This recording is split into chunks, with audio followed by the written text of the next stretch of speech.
We are going to talk about a very interesting topic called cyber relationships. Recently, I have read so much about this because, I have started seeing that people are, especially, teenagers and middle-aged people who are so much into cyber relationships. They just go online on chat zones and they go on these dating sites, and then they develop relationships. Sometimes these relationships can materialize into real relationships, but most of the times it actually stays cyber. So what are cyber relationships? Cyber relationships are relationships which are formed online. Okay, now what comes under cyber relationship? So if a relationship can be just chatting and sharing emotional stuff, or getting into sexting, and then sharing your photographs and whatnot. And then sometimes cyber relationships are also with bots, where some companies have actually developed bots who can actually simulate uh, chatting like a female does. And then they have developed some photographs which are completely fake, and then people get actually attracted to these female females, actually bots, and then they develop a relationship. I've recently read where these dating sites where they offer such services, where people actually don't know that these are bots. They feel that it is a female they are talking to, but they are programmed in such a way that they can never end the relationship. So there is no breakup involved. So then obviously it's a win-win situation for both, because the person is going to pay till the relationship continues for the dating site, or for chatting with that female. And in return, the person who is actually using the site never gets the stress of breaking up with anyone. In real life, when you are in a relationship, what happens is you go through lots of ups and downs. There are fights, there are breakups, there are moments where you actually enjoy each other's company. But in cyber relationship, it's all about that adrenaline rush, and you just share your stuff, and then there is no real relationship involved. Recently I've read that in Japan, people are preferring cyber relationships over real relationships, just because there is no stress involved of breaking up or answering someone, nothing. So they don't want to engage in real relationships. They prefer staying in cyber relationships. Now there are some dangers of cyber relationships also, where there are online predators who actually make fake profiles and trap people. They know your secrets, and then they use it against you, they blackmail you. Then there is also something called as revenge porn, where if the person has some sensitive photographs, intimate photographs of you, that person can actually give a threat, or key, okay, I'll share that on social media, and then they start blackmailing.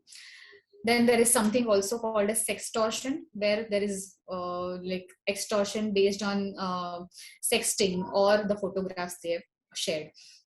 So these are real dangers which teenagers, and especially, and also I think many people are not aware about that this can lead to this, and there are so many people who are actually waiting for you to fall in that trap. So yeah, these are the dangers of cyber relationships. People have also committed some crimes because of all these things.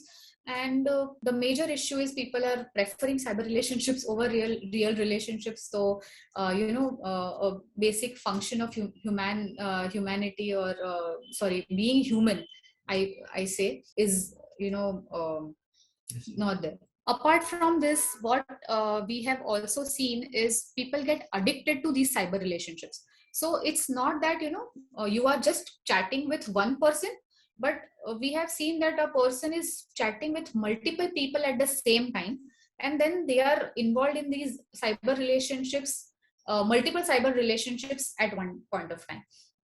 So it's not that they need that emotional stability or emotional connection with that person only. It's just of the kick you get of being in that relationship and chatting.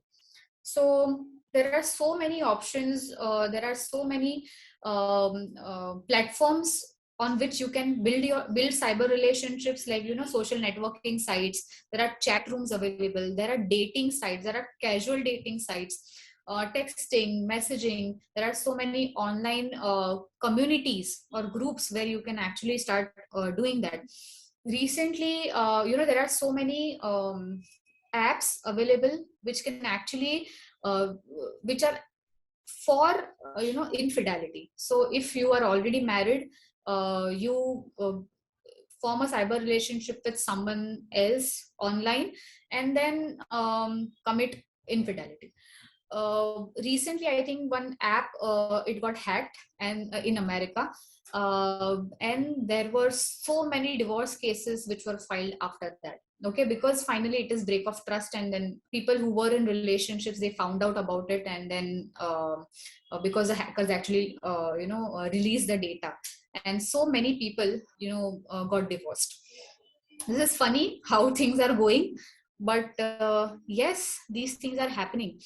Recently, if you have heard about virtual reality platforms and metaverse, so these virtual reality platforms will also offer something like this, where you can form relationships on virtual platforms, and then you actually start escaping from real life. So you are actually going away from being human, and you are just escaping in a virtual world. You are going to spend time on. So yeah, there are real people who really want to build relationships. They start with online and then they actually get into real relationships.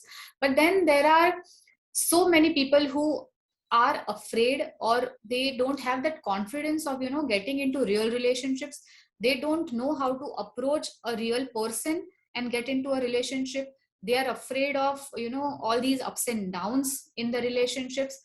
They are afraid of the breakups and fights in the relationships.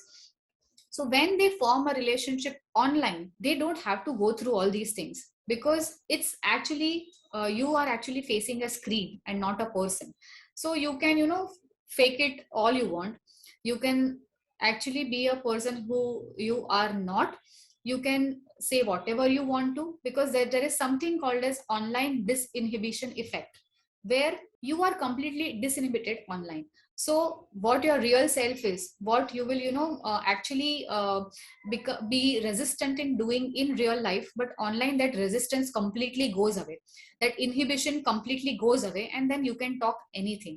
So when these things happen, you are more confident in forming a cyber relationship rather than a real relationship, where you have to approach or face a real person. Also, because of constantly being online and digitally addicted, a person also loses the confidence, or they don't know how to approach real people, and then they get into these cyber relationships. Also, one more thing, where because of the divorce rate which has gone up, because of the single parenting, and because of so many singles around, they don't want to go through this headache of real relationship, and then they prefer cyber relationships.